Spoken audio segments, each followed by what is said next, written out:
Alright, Loy Machedo speaking to you from loymachedo.com. And who is Loy Machedo? Today the date is, let me get this, okay, date is 11:46 in the morning, and the date is 2nd November 2015. Alright, just thought I'd put up this video because many people are actually losing their jobs. Many people are asking me for lots of advice, suggestion, feedback on the job market. So I thought maybe it's the right time to put up this article.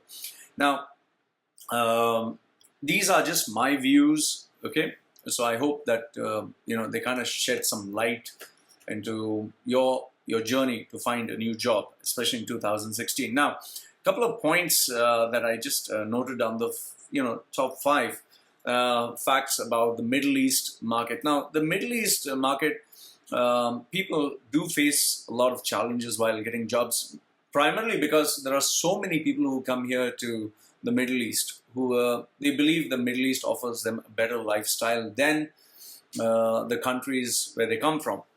And the European bloc is not rosy right now. UK is facing unemployment. Even the United States, India is always challenging, even though a growing market doesn't pay that well. Bangladesh, Pakistan also is having its challenges. So people from all these countries, including Sri Lanka and Africa and so many other countries, they come down to the Middle East because they want a good life. Now, the 5 main challenges that people do face. One is the job descriptions that are initially offered or which are being signed upon, which are being agreed upon, are normally changeable on the whims and fancies of the business owner. They can tomorrow say, okay, this department is closed down, or this function is no longer required. You need to take up this job now, and you need to work these extra bits of responsibilities. The second thing is, once you get your visa stamped, you are a slave to the contract until it expires. And if you try to cancel the contract, I think there is a price to pay. So imagine you, as it is, came down all the way from your country, you came down here paying a lot of money, and you don't want more financial burden or challenges. Then the next one is, you cannot get a new job unless, you can get a new job and also lose that new job for all the wrong reasons. I've even known of friends or acquaintances who got jobs in big companies, and because they had a disagreement with a very powerful person in a very powerful position, they were asked to leave. Then the point number 4 is, unqualified people and people in large numbers are also searching for your job, and that too with lesser salary expectations, and even worse, they're prepared to work even harder. So that proves to be a major challenge when getting a job. And finally, racism and favoritism is which is a reality all over the world. It's not just here, it is everywhere. It is subjective in nature. And then what happens is, this also proves to be a major challenge when getting a job. So given all these factors, okay, these are the tips that I am offering you for 2016. Number 1 is, you need to have a strategy in place. By a strategy, it's a plan of action, a real plausible, a real practical plan of action.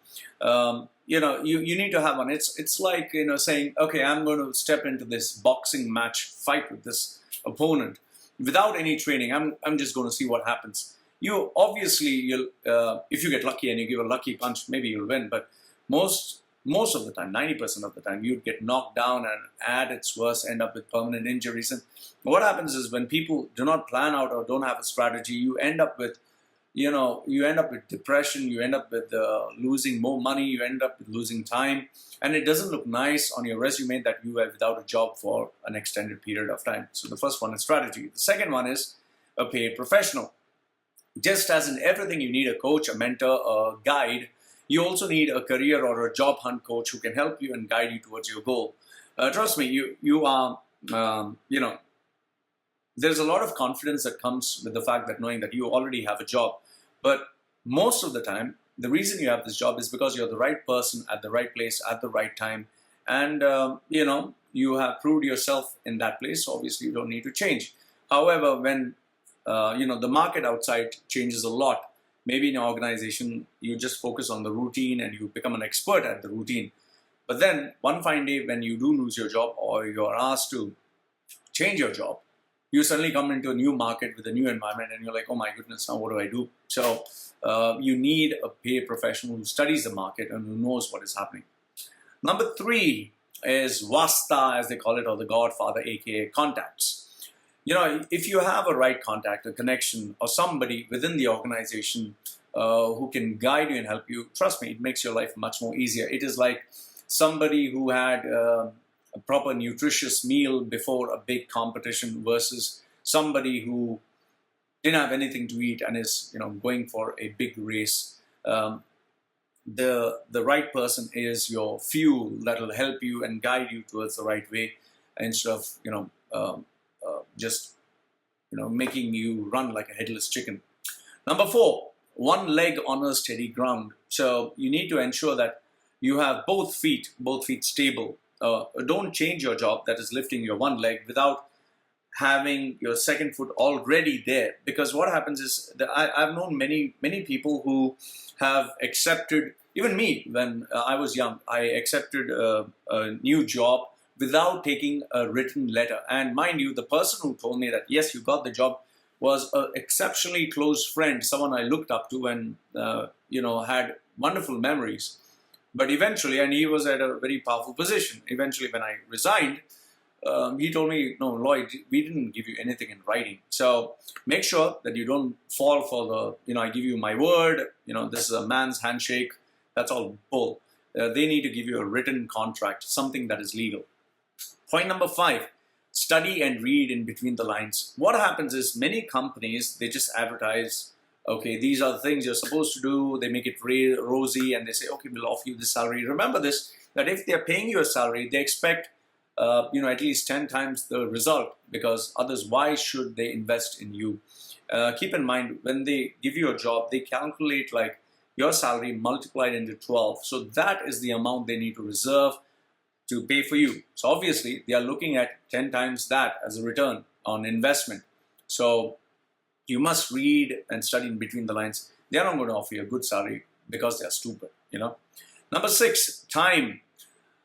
This, I think, is understandable. If you want a worthwhile job, you need time, especially time to negotiate. Remember this, that if you don't have time and you're desperate, they know that they are on the winning end. So they would say, no, we still have to get back to you. And finally, at the last minute, they'll tell you, fine, this is the take it or leave it offer. Now, this has happened to me, especially when I do events where, they make me cancel all of the contracts and they, make me wait until the last minute, the last minute. And on the day of reckoning, they tell me, oh, Loy, you had asked, for example, for $1,000 a day.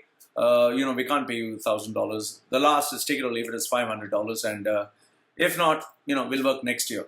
So they know that I've said no to all other contracts. They know that they are the only ones I was focusing on, all the eggs in one basket. So just make sure that, you don't make that mistake. Number 7, a dynamic resume. Just as, you have different job descriptions, let's say in sales, they have different requirements. Some might say that you need to be dynamic, as others might say that you need to focus on, direct mail, or some others will say you need to be an expert on social media. So you need to,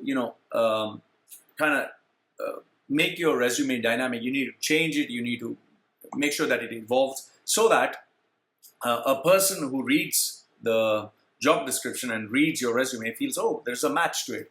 Because there are many people who are uneducated, who are stupid, who just feel, oh, these 3 points he doesn't have, so he doesn't qualify for the job.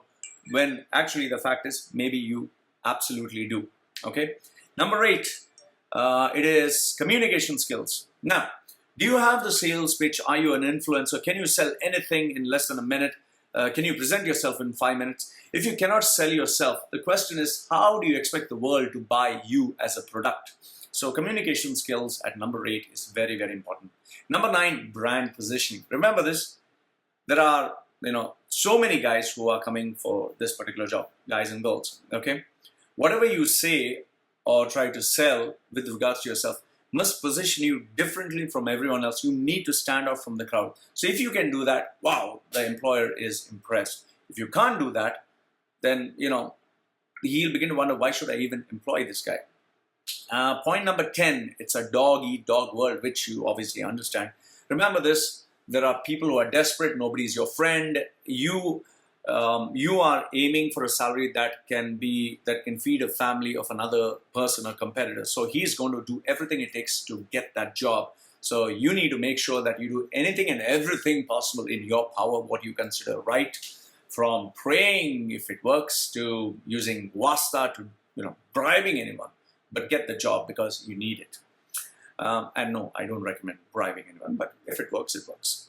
Number 11, upgrades. Just as you need upgrades to get a car to move faster, to make technology move faster, and just as software keeps upgrading itself, the question is, how have you upgraded yourself to stand out in this dynamic and competitive market?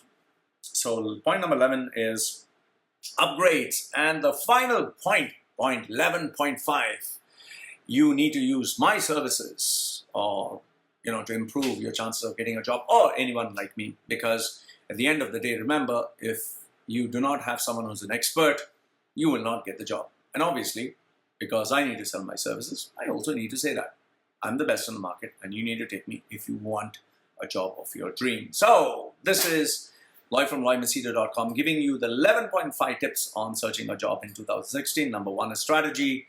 Number 2, use a paid professional. Number 3 is using contacts. Number 4 is keeping your legs on steady ground. Number 5, read and study in between the lines, especially the contract. Number 6, you need time. Number 7, ensure you have a dynamic resume. Number 8, make sure that you cultivate communication skills. Number 9, ensure that your brand clearly stands out. Number 10, remember it's a dog-eat-dog world.